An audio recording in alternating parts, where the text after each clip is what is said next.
one of the coolest things you could do over at NWN, and if you're like me, you're not always able to, but when you can, and I always try to set a few bucks aside just for this reason, and that's blind buying.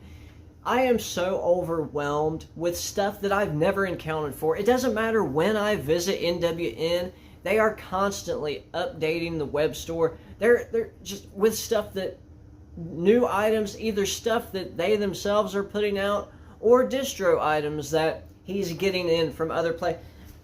I just grabbed this Grave Upheaval rehearsal. This is an Iron Bonehead release, but I picked this up just based on the cool artwork over at NWN, and man, am I glad I did that. I've heard Impetuous Ritual before, didn't realize until recently that it's shared members. Great death metal, Death Doom, that sort of veers heavy on the death metal side, I think. Great stuff, and this is just a rehearsal. So happy for that. And yeah, Iron Bonehead, it's weird because these guys, you look them up on Metal Archives and they say they're with NWN.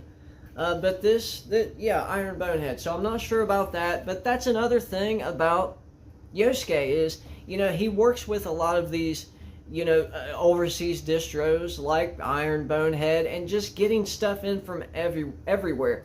And it's always so cool to follow their social media, their Instagram, because they're always listing stuff that they get in, that they're putting out. And so it's just a great way to keep up with what's happening over there.